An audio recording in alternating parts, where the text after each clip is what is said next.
All right. Well, as I think most of you know, I'm the current Commissioner, Rick Schock. I'm a native of Sunbury, was born and raised outside of Sunbury, left the area for probably about 15 years and returned with my young and grown family in mid-2002.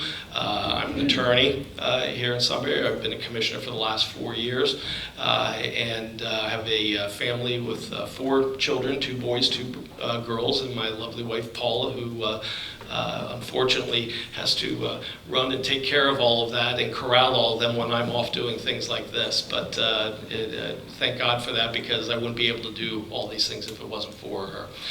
But you know, I got involved in county politics because I wanted to make a change. I didn't like the way our county was being seen and portrayed, and we were losing, and we've continued to lose our relationships with neighboring counties that can benefit us, and I wanted to put an end to that.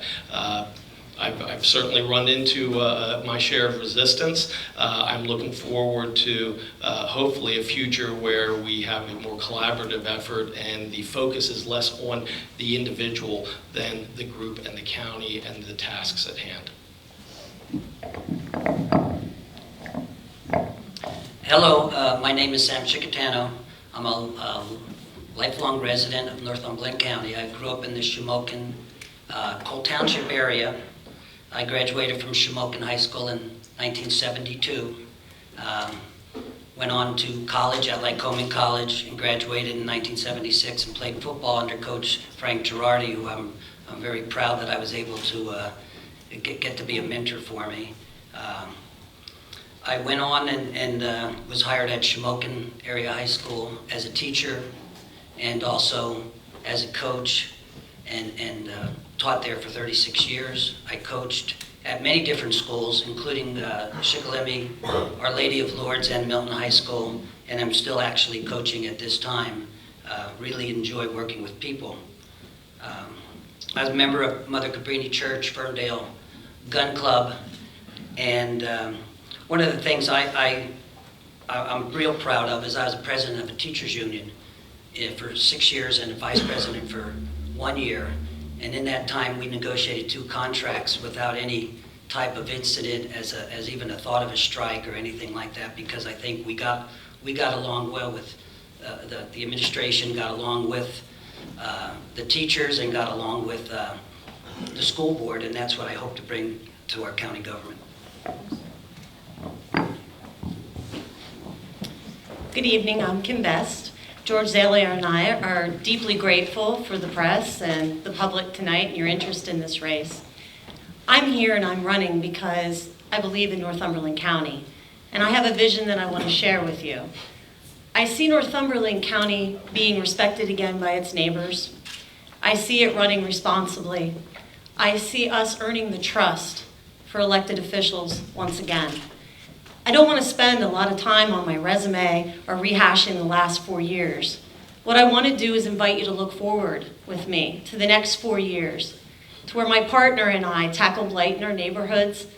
There's job creation and educational opportunities. What I would like to do this evening is for you to understand what Northumberland County needs most, and that's a team that has a clear vision, a team that has experience, and a plan for success. That team is George Zalier and I. Thank you.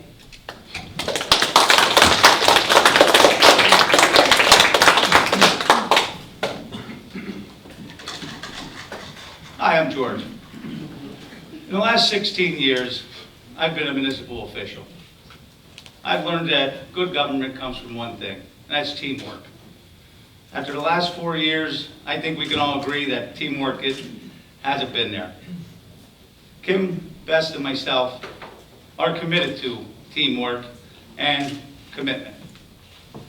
For almost 2 decades, I've been working in the trenches with municipal government. I've seen the county row offices, particularly the commissioners, not help the local municipalities. It's a tough era out there. We've walked the walk. We are prepared to make sure it all starts in one position. Kim and myself are prepared to institute our time and our knowledge into making our county a better place to live. Thank you.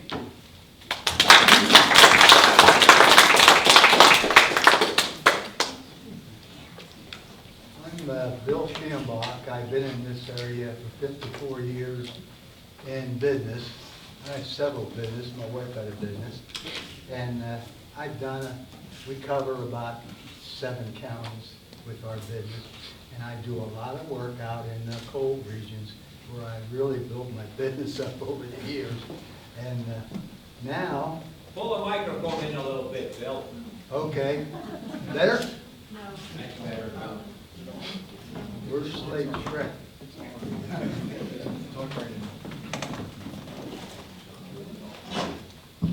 is.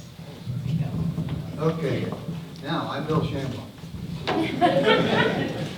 I spent 4 years in the Marine Corps in Washington, D.C., and I was the stenographer and court reporter for a 3-star general.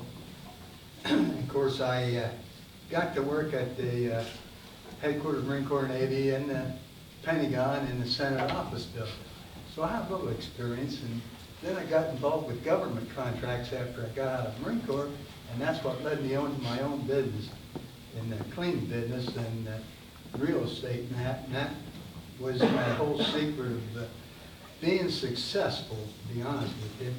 But I know 54 years in this town and the surrounding towns, I've seen things come and go, but I'll tell you what, the people are here, you've got good people that can work, and they're smart, and they aren't lazy. And believe me, if you have that, you can have success. Thank you.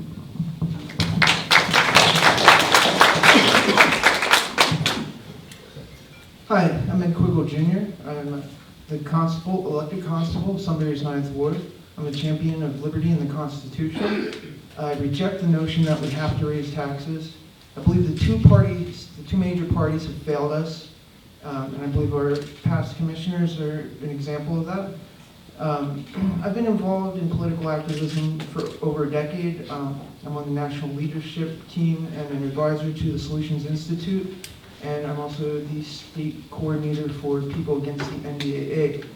I think the voters of Northumberland County have an amazing opportunity to elect a board of commissioners that doesn't have anybody on the two-party system.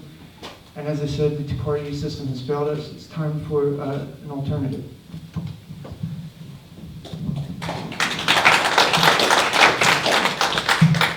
I'm John Bird. I'm on the board of the Susquehanna Valley Libertarian Party. And getting a party off the ground is a lot like trying to get a train moving. You start off really slow, and hopefully the momentum gets to be unstoppable. Last year we ran one person for one office in one county. This year we're running people in 8 offices in 3 counties. The majority of the country now identifies as politically independent or unaffiliated. And the Libertarian Party is the largest independent party there is, larger than all the other independent parties combined. So we tend to appeal to the voters who have decided every election in our lifetime. And they are the voters who stayed home. And we're going to keep running options until the voters have realized that we have been offering them change, and we can start getting into offices, and then you will see real change. Thank you. Commissioner Clausy recently talked about cutting spending to the bone since he took office in 2008. Many departments in the county say they are understaffed, the DA's being one example. What would you change going forward in the county budget, and how would you propose to pay for that? Well, I did hear the recent statement that was made about the fact that we are down to the bone. If you go back and you check the minutes from the meeting when we took office in 2012, he stated the same thing. There was no further cuts that could be made. We were cut to the bone. I imagine if we look back a little further, we'll see that that statement was made again. And yet what we have seen is cuts and really some of the ones that were caused much of the contentiousness with our administration right at the beginning were cuts that I felt were being done for purposes of vindictiveness. And I know were being done for that purpose because it was stated behind closed doors. What we need to be doing is focusing our resources in the areas where we are lacking right now. And some of the places where those cuts came from are places where we need, particularly in law enforcement, to be staffed up. The way that you get to that is, that you find the money for that is, there's a lot of waste that is still going on, no matter what Commissioner Clausy states. Much of that is people who are brought in to positions that frankly they're not qualified for. And we need to end that in Northumberland County. That has plagued this county for decades, and it has continued through these last 8 years as well. Okay, first of all, wasteful spending is something you have to cut, but a lot of the people I have talked to walking throughout the county, a lot of the departments that were cut were not cut because of wasteful spending. I think they were cut for many different reasons, and I'm not here to judge what those reasons were. I always felt the county commissioners, they were in charge of creating jobs in the county, not cutting jobs. And if you're cutting a job that doesn't need to be here anymore, that's fine. But a lot of the things that were done in the past, like closing the Mountain View Manor with the transportation department, a lot of those people I have talked to walking around the county have told me those industries were making money for the county. And we still at this time don't realize the impact that have. What I was told at the last meeting when they spoke, over 300 jobs were cut since the administration was in. That's 300 families that lost their income. That's 300 family and their kids that now maybe had to move out of the area. And I think we could have kept those departments. I think, of course, wasteful spending has to be taken care of, but spending on those where people are going to lose jobs that don't necessarily have to happen shouldn't happen.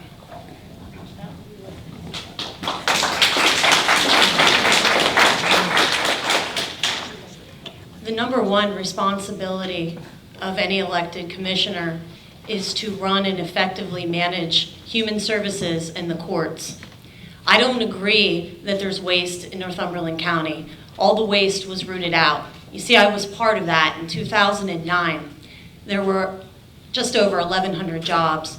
There are now just over 400 jobs, about 486 jobs. Now, some of those cuts were necessary, and in the fiscal environment that we were in, I would agree they were necessary. But where those cuts took place should have been done with a scalpel and not a sledgehammer, and they shouldn't have been done with a personal vendetta. Where I see it most as an attorney is in the court system. And where those cuts were made are hurting us. They're hurting our residents.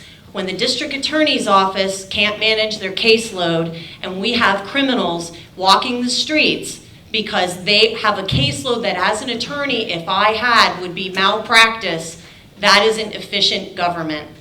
Now, I believe there could be jobs where they are overpaid, and right now we have an opportunity where people took advantage of early retirement, so we can bring people in at a lower salary.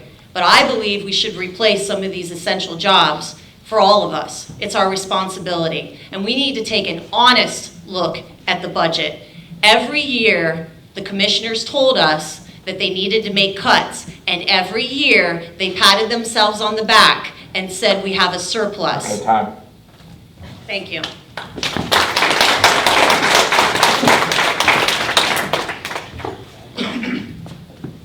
I believe it's essential. We need to start putting people back to work through this county. And we need to start in Northumberland County. As far as, we have departments that have shrank to they're nowhere even effective anymore. A planning commission that shrank from 8, 10 people down to, I believe it's 1 now, and a secretary.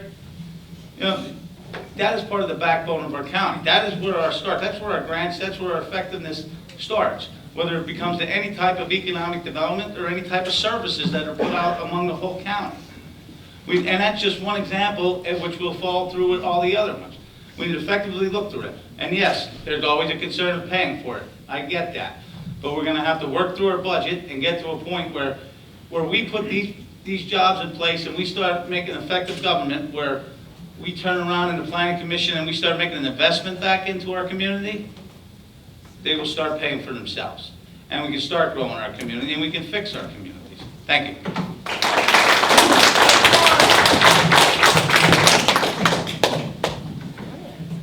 Well, as I travel around this area, and I travel every day, all day, I can see so many things that, first of all, I think the county, and I don't mean this to be ignorant, but we're 10 years behind in our budget. When I was in the Marine Corps, we worked 5 to 10 years ahead, the military and the government. So that's one thing we got to start doing. We got to work our budget ahead. We're lagging behind them.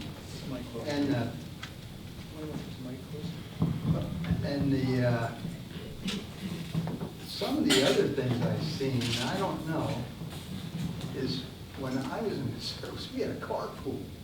If somebody needed a vehicle, you went down to the carpool and got it.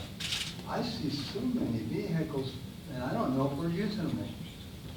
Now, I'm not in that position to check on that, but when I count them, and I know how many there's down there, and I did that already, and I was always wondering why, if it has a county tag on it, why aren't we using those cars more every day? And apparently they aren't. I don't know if we're paying leasing fees, but I know it costs money to lease.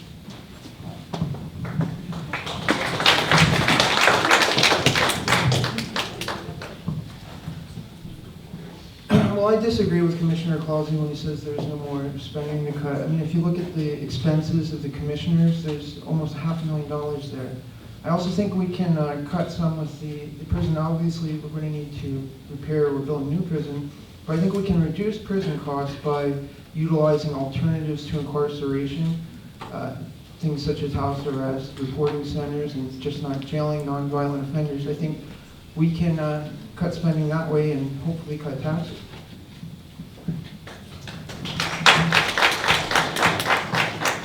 I was at that meeting, and I thought actually the most interesting part that came out afterwards was that the county spending went from 95 million to 64 million. It's a $31 million reduction, so credit where credit is due. That's nearly, the cost of an entire prison, or at least the courthouse, which should not be demolished and rebuilt anywhere else.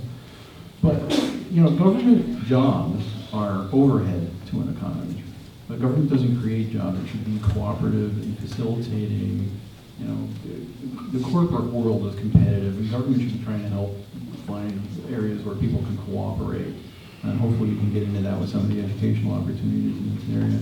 But, if employment through government would work, socialism would have worked, and that's obviously not working. But now talking about cutting things to the bone, there are certain things that you do not want to cut to the bone, especially things like drug rehabilitation and addiction and mental health. And I don't know how far they were cut, but if they were cut, I would definitely want to put that back, because you can't make a better investment in human beings than that.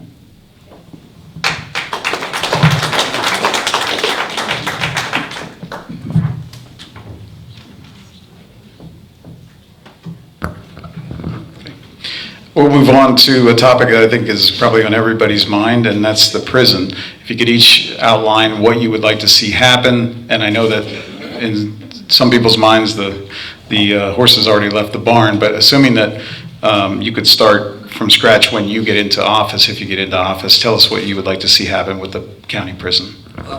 First of all, I think it was irresponsible for anyone to purchase the property they did without any type of clause that if the cleanup or cleanup had to take part, it would have came out of the purchase price, or the whole deal could have been dropped. So that's the first thing. The second thing, I was at the meeting when they came and told about the contaminants in the soil. Whether they can be cleaned up or not, I'm not sure. I'm not an expert on that, but I know one thing. I will not approve any type of building a prison or anything else that's for habitat of humans or anyone on that property unless we have some type of written document saying that they are 100% sure there are no contaminants that are going to affect people. I will not be responsible 10 years, 20 years down the road for someone who says they got something from working or being housed in housing on that property unless we are guaranteed 100% that nothing like that could ever happen. And I'm not sure anybody will be able to do that. My alternative for the prison would be, first, look at the old prison walls, try to build some type of high-rise prison there. If it's feasible, do some type of study on that.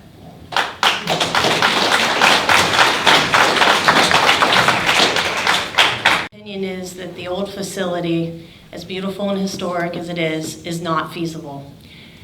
My other, not only opinion, but it is a fact. George and I have been invited to many of the meetings, and we've in fact spoke to the engineers that are working on the site, and we've seen the plans, is that this prison is our responsibility to build it. And I'll tell you why. We are spending $150,000 to $200,000 per month having our prisoners scattered throughout other facilities. We are spending anywhere from $65 a day per head up to $80 a day per head in these other surrounding facilities. It is our duty and responsibility to have a prison. It's in the county code. Now, let's deal with the reality, not our wish list, sorry. The reality is that the Moran site, the Celatec site, is now county property. And there have been hundreds of thousands of dollars, an investment, if you will, spent on preparing that land for this project. It would be irresponsible to start over. Now, I'm not saying had we been there a year ago, this is what we would have done. I don't have that luxury. It's my responsibility to get this prison built, to do it safe, but to get it built.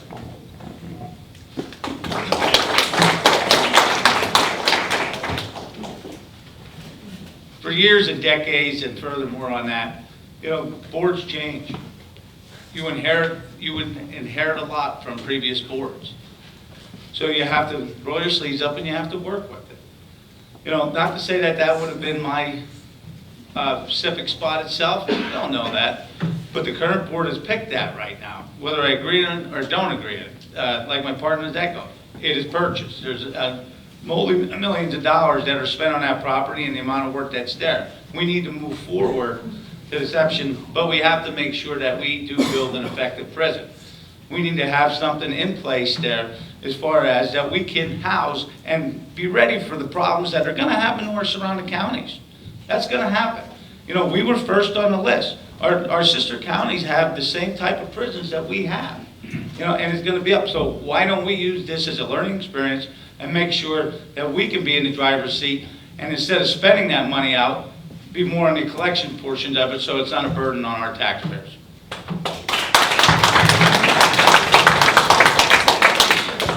Okay, I'm the $40 million man. I'm going to tell you that you could take those stone and 3 county commissioners couldn't let one out of that jail. And that jail, all you had to do is put a 4th floor on that jail and a new roof, and I cleaned hundreds of fire damage jobs. And I know in 54 years I've done a lot. But that place could have been cleaned up, and that stone will last for thousands of years, long after we're gone. So in order to take care of that, I would take the 22 acres we bought up in Celatec's property, and I would make that an industrial park. And I would put 3 to 4 industries in there, or maybe 5 or 6. But it's 22 acres. And you could get a tax base there, and you could bring more jobs to this area than you even realize. And believe me, it's right along the river. And we're near Route 80. We're near all the interstate routes that you want. And here we are playing. I would have had that jail open, and we wouldn't be paying for anybody if they just started right away. That's how you get done, when you do it right away. Thank you. I think there's been an agenda to build a bigger prison even before the prison fire occurred. And if you look at what happened after the prison fire occurred, a lot of these people were released to given alternatives to incarceration. So to return to what I said previously, I think we need to utilize alternatives to just putting people in jail. The county has a duty to protect people's health, And we shouldn't be sending people to work or jailing people on a property that's contaminated. So, you know, this agenda to build a bigger prison while violent crime continues to go down, I just don't think it makes sense. I think we can save money by trying to repair the prison. If we can't repair the whole prison, I think we should repair it at a reduced capacity and preserve the rest of it for historical purposes. Continuing what Ed just said, I was at both of the meetings where Commissioner Clausy had said that he recommended that we close the prison while it was still operating and before the fire so that we could sell the stone. And then later I had quizzed him on that and had him admit that the stone really, as President of Pennsylvania had admitted, that the stone really wouldn't have been worth that much. But I definitely agree that the first thing that a new board should do is evaluate the reuse of the old prison site. One thing that confuses me is the right wing, I understand, was not damaged in the fire. So if we're in such a hurry to house prisoners, why didn't we do emergency repairs in the center of the prison and reopen the right wing? Do things like day reporting centers, like Ed's talking about here, and maybe get the need for the prison down, that maybe we could just do it the right wing. Bill, maybe it'd help clean it out when, you know, if we get that far. I looked over both of the Apex reports. There's like 2,000 pages of reports, and I personally don't think that the capping methods that you're talking about will be robust enough to be sure that the contaminants are not going to spread and to be able to come up through the new foundation. And you know, just overall, you want to reduce the number of brownfields and old buildings you have sitting around. So I mean, why build new? Maybe we have to. I mean, I'm willing to look at everything, but you know, you see the empty Joe Gwen building. You see Teen Challenge and you just think, you know, can we reuse something that we already own or have? The story of our prison and that current situation is a familiar one in Northumberland County. It's a story of lost opportunity.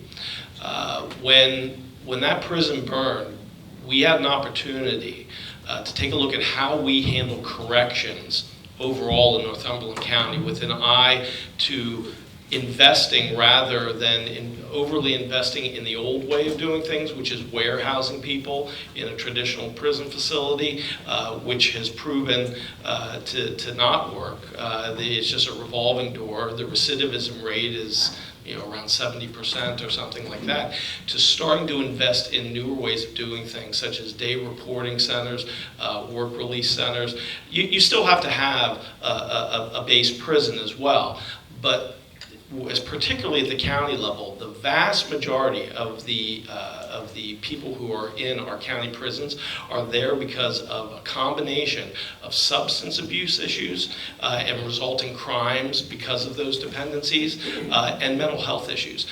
So again, we lost an opportunity to build something that was much smaller, and also just very quickly, and I think most people know this, I was in favor of looking at retooling the existing prison and gutting that out. That wasn't my opinion that was feasible. It was our consultants at the time.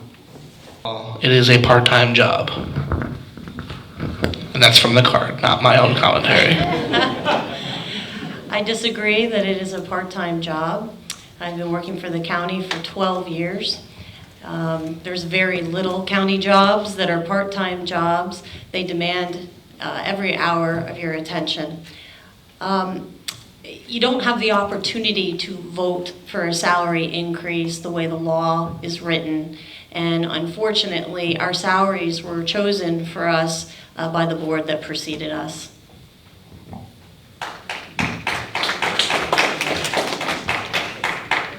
As we're all aware, with the salary cuts, my personal opinion was I didn't want to run for commissioner for the salary itself. Apparently I want to work long hours and have long days, but it wasn't about that. Now, and given an answer 4 years from now, I have no idea. Quite honestly, the time and effort that you put into a job, there's no hourly wage that can really pay you. And I must echo the point though, like you said, one of the nicest things about it was they did lower the wages to 33 in half, because now you get to see who is the passionate people out there, who wants to do the job, who wants to do the best by your neighbors, your friends, your family. Thank you.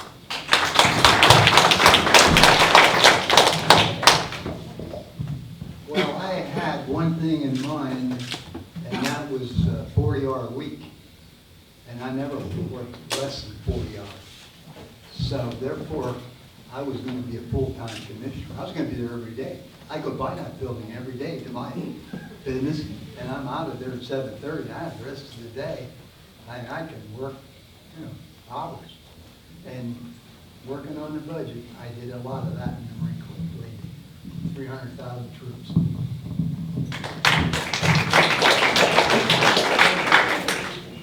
Well, if I elected, I would plan on being a full-time commissioner.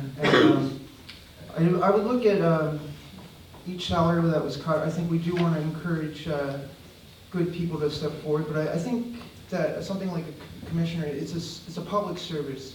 We don't want I don't want career politicians running just for the salary. And, I don't think taxpayers want taxes raised just so we can pay our commissioners even more money.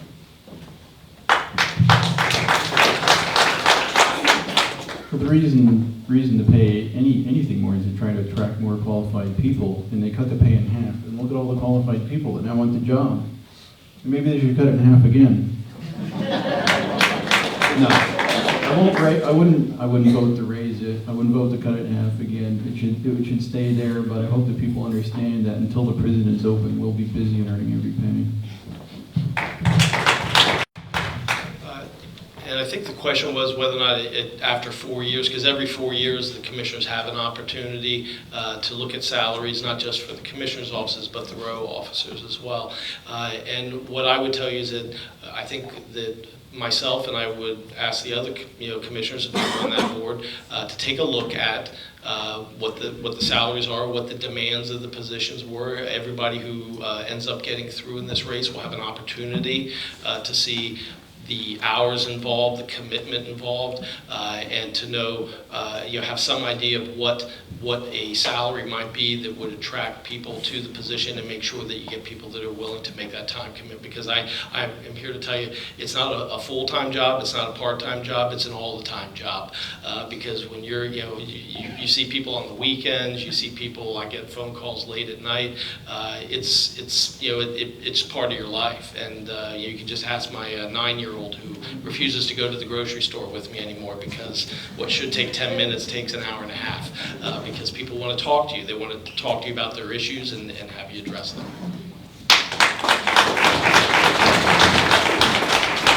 And not to prolong anything, but that decision was already made. What I would do, and I mean all 7 of us up here, of course the salary reduction did not deter us from running. What the next 4 years will entail, I don't know. That's something I would look at, and to make sure we do have qualified people coming in the next 4 years, that's something I would decide toward the end of the term, not now. But like I said, the people up here, the salary is not something that they're here for. They're here for further commitment to the community and the commitment to Northumberland County.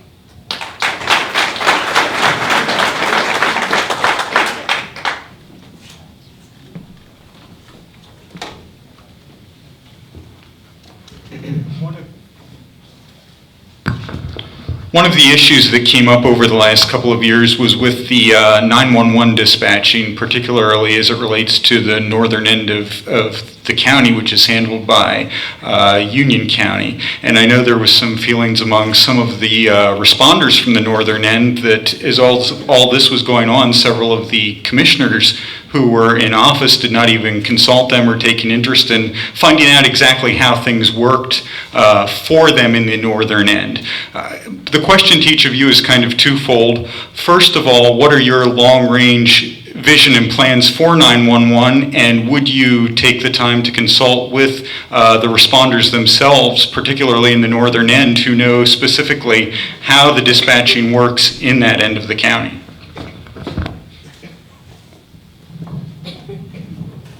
On the 911, we need to reflect on every community through the county. Like I understand that there has been some issues up in the Milton area and the Riverside area pertaining to dealing with first responders and as far as health reasons, and we need to address that issue. We got to make sure before we hit the switch on that 911 center that it is adequately comparable to all the areas affected. But every time it's like hitting a moving target.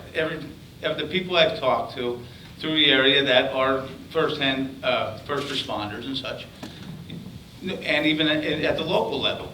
You know, the cost to all the municipalities pertaining to when they hit the switch, are they gonna have the proper radios? Grants were issued already for people to buy and return the grants back.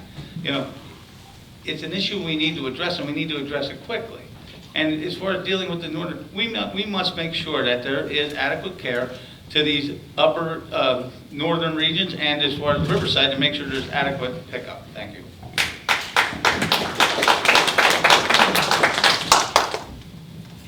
Well, I don't know a whole lot about the 9/11. I know that if you have a cell phone and you're in a certain area, you can't get any in or out. So I don't know if 9/11 could be this accurate, if it would really help. That's something you're gonna have to work on if you wanna have it as a whole area.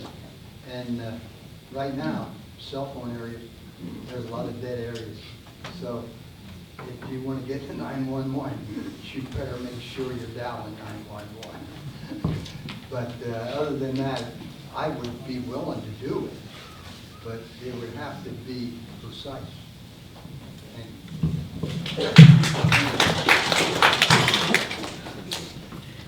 Of course, I would, when considering something like that, I would work with the people that are involved in the 911 center. With something like the 911 center, it might make sense to regionalize it. We've got to look at the economics of it, but it's important to remember when you regionalize something that the county loses its complete oversight over a program, and therefore it loses its full accountability to the people of this county. So if it's economically feasible to do it within this county, I'd like to see it done that way. If we save money by regionalizing it in the northern part of the county or any other part, then I think we should take a look at that as well. Arthur Deming is known as a quality and efficiency expert. He's done some of the initial statistics that are the foundation of efficient engineering, and he had offered his expertise to American auto manufacturers and Japanese manufacturers, and the American manufacturers said, oh, we're selling enough cars. We don't really need to listen to you. And he took a lot of plane trips to Japan and cored the whole Japanese engineering principles, feedback from the floor. And without that, you have nothing. It's very foolish not to listen and get feedback from the people who are actually doing the job. So I mean, it's like a no-brainer.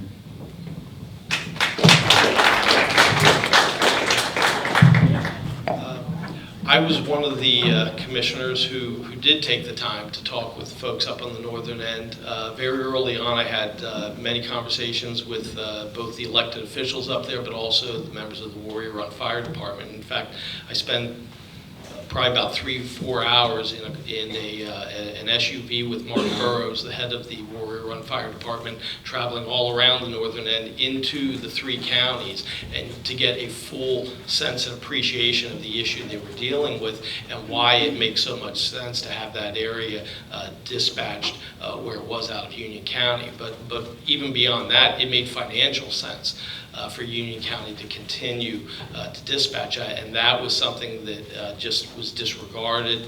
Again, it's a common theme here that we've seen, is that someone decides they want to do something and there's just no changing from that position. It doesn't matter if it's not the best idea, it doesn't matter if it's going to be the solution that works the best. There's no deviation from it, and that's what needs to end. I basically bartered the agreement back in 2012 that we ultimately ended up adopting with Union County and wrote it out on a napkin over lunch with Union County Commissioners, and that's what we ultimately ended up doing.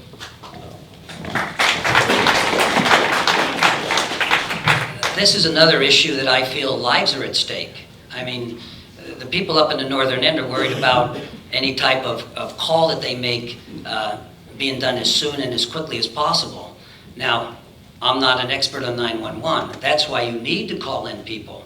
You know, a lot of times you don't know enough about some certain subject. You need to call the people in that are doing that. You would call in the people in the ambulance, call the people in the 911 center and talk to them. Find out what's the best way to do it. I know we already talked to some Union County commissioners. If it's the fastest, safest way to get people service in the 911 area, and we need to join with another county to do that, I think we need to do that. Of course, we have to look at cost, but I still say when you're looking at people's lives, you know, sometimes cost isn't the most important thing.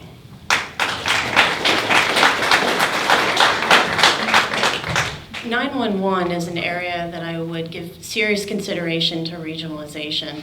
I also took the time to go up and speak to the Union County Commissioners and first responders, and I learned a great deal from that. And here's what I learned. I want to share it with you. 911 at best is an unfunded mandate, and there have been some tragedies in Northumberland County, and Northumberland County has been subject to a lawsuit because of the very serious tragedy. It's a department that will continue to have costs. About every 4 to 5 years, millions of dollars that will be unfunded by the state or federal government that we must continue to pay to keep these systems upgraded and working effectively and efficiently. So if you have a county like Union County, who started about 6 years ago planning for this inevitability, and they're up and running, and their signal is strong enough to cover some of the northern parts, and the fee that they would like us to pay to cover our citizens safely and effectively is within our budget, that's the thing to do, because now you've cut your millions of dollars unfunded mandate every 5 years, and now your citizens are safe. And so this is something that I would very seriously consider regionalization. To that end, you would have to have authority. You would have to create a sub-board where you had decision-making power and job creation power.